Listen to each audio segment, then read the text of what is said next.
Thank you for taking a look at Asian and Middle Eastern Studies, otherwise known as AMES, course number 275 here at Upper St. Clair High School.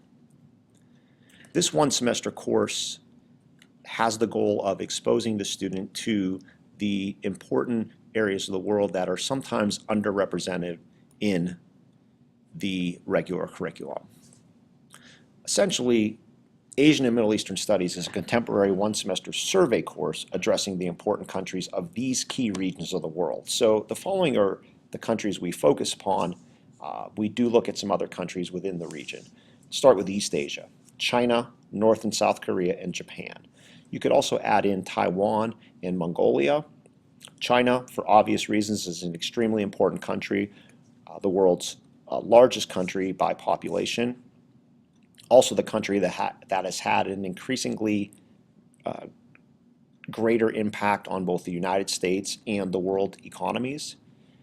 China is also growing militarily and politically, so we take a good look at China.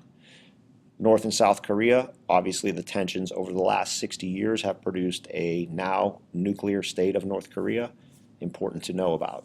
Japan, world's third largest economy, extremely important to know about. In addition to East Asia, we look at South Asia, India and Pakistan in particular. These are two nuclearized countries. They are both very powerful in their own way. India is the world's largest democracy. We explore these, again, somewhat underrepresented countries in our curriculum. Southeast Asia, Indonesia, Thailand, and Vietnam are explored as well. There are other countries, of course, in Southeast Asia, but these are the countries we focus upon.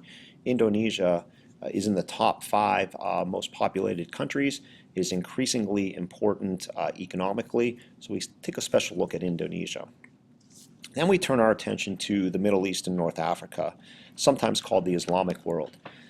The Middle East is studied by way of the Arabian Peninsula, Saudi Arabia being the largest country within, Israel, Iran, and Iraq. These are all extremely important countries to the United States politically, and we have had our share of international issues with each country in some way, shape, or form.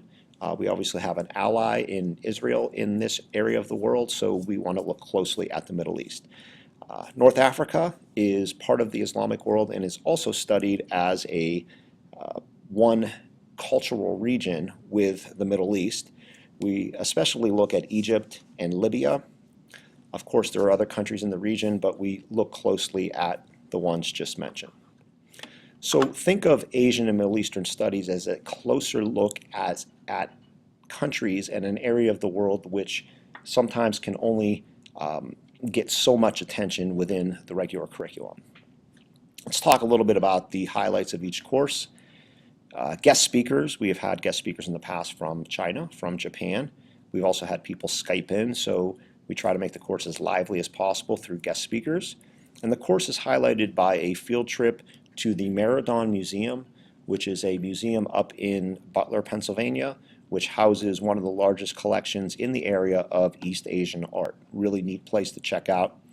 We also try to check out the University of Pittsburgh Asian Studies Center, which can give the students a little bit of a sense of what is or what does occur at the university level in terms of a relationship with Asia. So I hope this gives you a little bit of a sense of what the course is about. Feel free to talk to the Social Studies Department about anything that you would like to know about East Asia, the Middle East, North Africa, and any components of this course.